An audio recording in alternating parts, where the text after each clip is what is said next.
Hello again. So very, very good to be with you. And I really do mean that each time I say that. It isn't just off the cuff. By the end of this video, you're going to end up being a better person than you are at this very moment.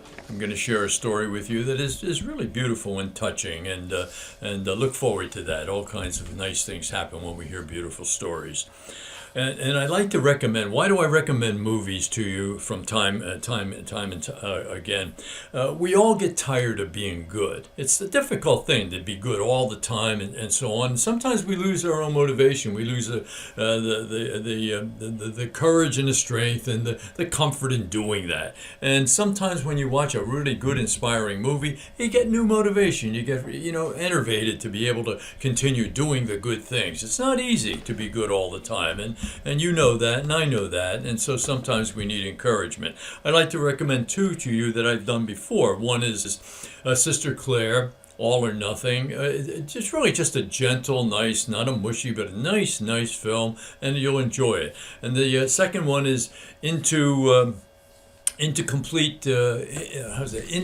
Great Silence. It's a story of the Carthusian monks in Grenoble in France, the Chartreuse Monastery, established by Saint Bruno in the year 1080, and it's a marvelous story. It's some German photographer came there and asked if he could do this film presentation. And they said, we'll get back to you. 17 years later, they got back to him and said, okay. And so the film is mostly done in silence. But if you can stick with it, when you get done, you say, wow, there's something much more real and powerful than me. So two good things. And it gets you enervated to, again, keep on going and doing the good things. It was a busy morning about 8:30 when an elderly gentleman in his 80s arrived to have his stitches removed from his thumb. He said he was in a hurry as he had an appointment at 9 a.m. I took his vital signs and had him take a seat, knowing it would be over an hour before someone would be able to see him. I saw him looking at his watch and decided, since I was not busy with another patient, I would evaluate his wound. On exam, it was well healed, so I talked to one of the doctors, got the needed supplies to remove his sutures and redress the wound. While taking care of his wound, I asked him if he had another doctor's appointment that morning. He said no, he needed to go to the nursing home to eat breakfast with his wife. I inquired as to her health. He told me she had been there for a while and that she was a victim of Alzheimer's disease. As we talked, I asked if she would be upset if he were a bit late. He replied, she no longer knew who he was. She had not recognized him in 5 years now.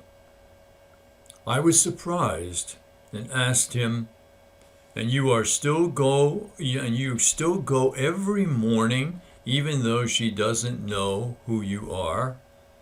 He smiled as he patted my hand and said, she doesn't know me, but I still know who she is.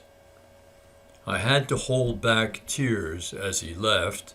I had goosebumps on my arm and thought, that's the kind of love I want in my life. True love is an acceptance of all that is, all that has been, all that will be, and will not be. Beautiful story. God is love. He who abides in love abides in God, and God in him. One simple act of love transforms the whole universe. Quantum physics is showing us that at this point. We are all interconnected. We are all one. You can't do anything without affecting other people and the world around you. So do that by continuing to do the loving thing for all of the people in your life. Today's story, reflect on it, let it touch your heart, go deep in there, and do the transforming effects that are in that beautiful story. Good to be with you again. You have my thoughts and prayers. Please keep me in yours. Remember always, happiness tomorrow always begins and depends on doing the truth today. God bless you.